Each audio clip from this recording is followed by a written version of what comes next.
Welcome back to the Road Show. This morning in the Buzz, remember your early adult years when you could spend your extra money on frivolous fun at the mall? Remember those days? Sure, okay. There were a couple of them. There were a couple of them. Well, it turns out most teens are using that extra cash to go out and eat. According to a recent survey, today's teenagers are spending more on food and beverage, like coffee, than they are on clothing. And this is the first time food has trumped fashion since the study first started.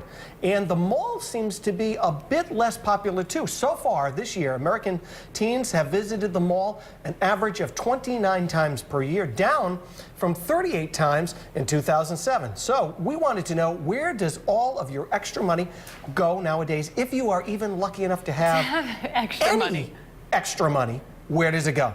What are you buying? Well, I have to say, looking back, I remember saving up and going into Abercrombie and, purchasing that shirt. And that was the activities. You would go to the mall or you would go to the movies. Right. Occasionally, maybe you'd all meet up and go out to eat somewhere. But I'm kind of shocked that there's this switch. The switch. Nowadays, yeah, it's a coffee here and there. Clothes, I feel like I probably spend more clothes on anything.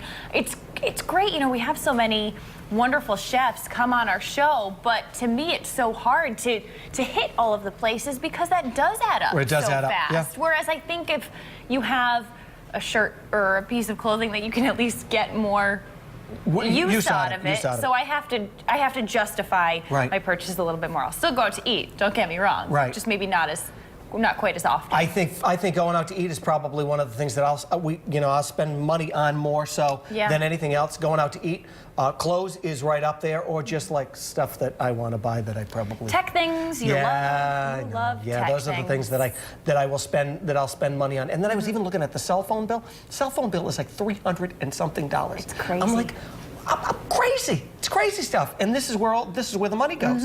This is where all the money's going. Well, for those common expenses too, I love to travel, even if it's just a weekend here or there. So I'll save up and maybe say, okay, do I need a coffee every single day this week, or maybe I can start chipping away, put a little bit more, and spend an overnight somewhere or go on a fun trip. I do like going out to eat. I do like a good meal and sitting down someplace nice and having something really, great to eat. Yeah, that's always fun. And not worrying about cooking it yourself. And not worrying about cooking up or cleaning up is always good. Much better point. All right, Brendan, what are you spending your money on? Well, I'm trying to establish the world's greatest Hall & Oates vinyl collection. Okay. So I'm working on that day in and day out. Well, most importantly, here's what our Facebook friends are saying about this topic today. Our friend Mark Anthony Simonson kicks things off today with gas for the SUV to get me back and forth to work. Yeah. It'd be very expensive. That adds up. And Dottie Bianco Osef says, eating out at restaurants, enjoyable, but can be expensive. More enjoyable than cooking. Very true. And Vince Haight leaves us with, it is a toss-up of saving for the future, but remembering that life is short and you just never know. So there is also a use it or lose it mentality to some extent. Yeah, you're right. Enjoy it. That's why you work, right? That's it. Our Facebook fans have spoken.